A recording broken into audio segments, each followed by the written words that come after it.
So today I'm going to talk about something I am going to call Stoic Girly Guide to Instagram. Why Stoic? Well, I've been kind of exposed to the content around it that often is about self improvement, self awareness, and kind of getting your life in order. Of course, the history of it, I think you guys can figure that out by just doing a simple Google search. But what I found was that this topic was often dominated, often a little male dominated online. So, what I'm proposing here today is something called Stoic Girly Guide to Instagram. Why girly? We've come across this term quite often, and I really like the juxtaposition of it because you have the girly, which is just almost like childlike impression of not knowing how to do things, but then you have office girly, you have whatever the girl is studying girly, gym girly, and it just offers kind of a balance of it. I think balance that is of two opposing things, and sometimes we need that kind of a balance. And I'm also introducing a flower in this video because, again, just to strike something different here. All right, so let's begin because I have a few steps for this guide, Stoic Girly Guide to Instagram. Step number 1.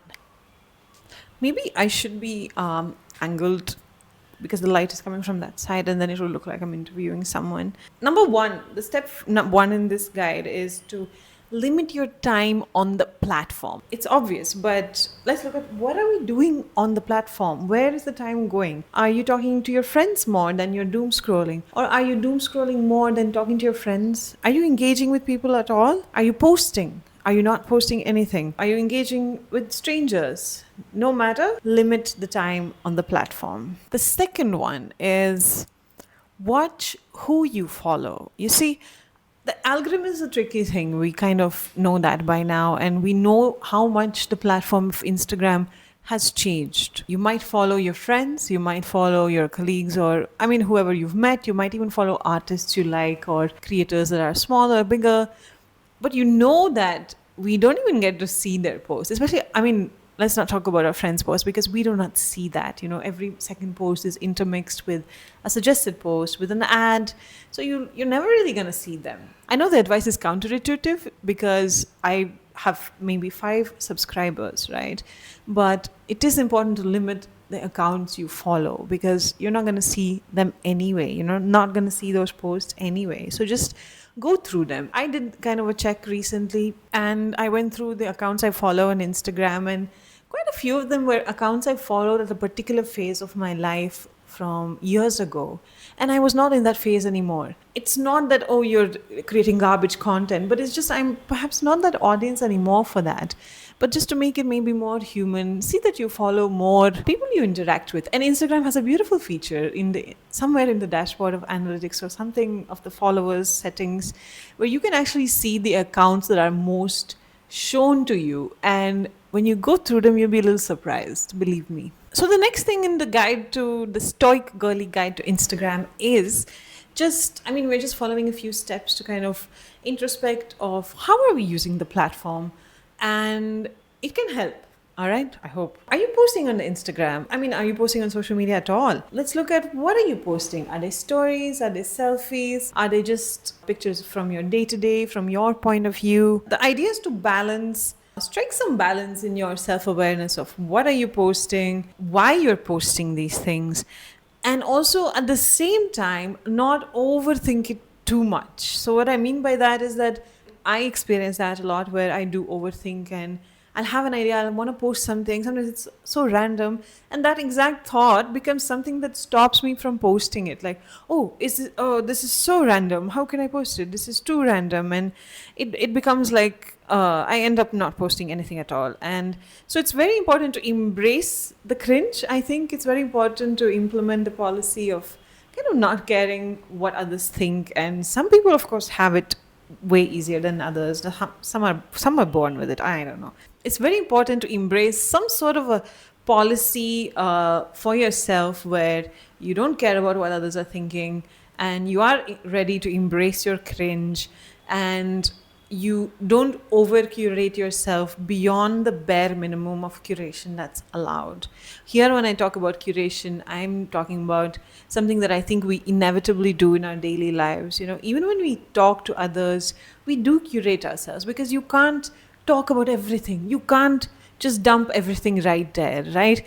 Plus, you can't even express yourself, who you are on the inside, that feeling on the inside you have about yourself on a day-to-day basis. You can't even express that. You can't express it in words, right? So curation is there, it's part of it, but there should be a bare minimum of curation allowed, because it can reach also a certain point where it can feel too artificial. Number 4, for many people, there is this ideal profession in their minds, which is the profession or the career path of being a content creator. It's this ideal setup where you earn so much of money just per one brand deal, and you just, it happens. You don't have to go to office, you don't have to struggle. And I don't know anyone personally like that. And what I have noticed though is that there is a common slight misperception, misunderstanding about a content creator being a creative. There is a difference between content creation, creating, and creativity, because creativity, you cannot curate it, right? It's this almost is this intuitive, authentic self-expression that sometimes it comes, as a feeling inside of you, and you just want to create something, and you just go. You create or you post. So you cannot curate it. You feel it in the moment, post it. You don't want to post it, don't post it. Just be yourself. Be aware of what you are to yourself, and why you're posting things online. Of course, the thing with every content creator is that they are creating content to be consumed. And there's just a balance in all things, and you have to be aware that people are there for the game to be consumed. The 5th point is your audience male? I'm sure you'll be if you are a content creator of some sorts, or let's say you're a regular person, just posting whatever online, your profile could be public, ideal for this example particularly. And you will be aware of who your audience kind of largely is, whether it's more male dominated or female dominated. And it will be also dependent on the kind of post you post. It's just the way things are. Men are attracted more to the male gaze because it's just designed for them. Are you posting sexy photos of yourself? There's nothing bad there, but just be aware of what you're posting, why you're posting, what and why you're posting them. Are you seeking validation? Do you like the attention you get? Are you trying to thirst trap someone? Are you trying to make someone jealous? It's always good to know why we're doing what we're doing. It's also important not to put the stranger's engagement with your content as your end goal, because imagine, how can a stranger, someone you don't know that might potentially watch your content, might engage with it, and you are putting that as a goalpost for your post. That's why people say, don't seek validation, don't look for the externals, kind of see what fits right for you on the inside. The 6th point is that we all long for connection. As a tool, social media, of course, is enabler of it, right? We can allow us to communicate with people who are not near us, whether it's oceans across, continents across. We can actually engage with strangers, with our family members. It's a great tool in that sense. And as a human race, I don't think there's any denial about it. We want to be deeply connected. We long for it. We are social creatures. And when we post something online, let's say you post something as a story, and it can feel empty as well. You post a story and people open it, and then they click the heart button, or let's say they react with an emoji, and it's just a press of a finger, mimicking social interaction. It makes absolutely no sense if you think about it from this perspective. It doesn't prompt a dialogue. It doesn't prompt an exchange of information, exchange of experiences, of feelings. It feels so mechanical. Imagine, you will see it often, okay, I'm doing my scrolling. I actually like to call it reeling. I think it really suits the activity because it's quite hopeless. Coming back to the social connection, maybe as a human, we can try to attempt creating connection. We can Because we do that in real life. We do that with our relationships, with our loved ones, with our partners. We try to create moments of connection. We all want to spend quality time together. And amongst busy lives, busy schedules, it doesn't just happen like that. We have to make time for it. We have to put in that effort. Maybe we can even do that online in creating some interaction, some connection with people you see. Again, don't be afraid to be cringe. Otherwise, we are just zombies with images flashing in front of our faces.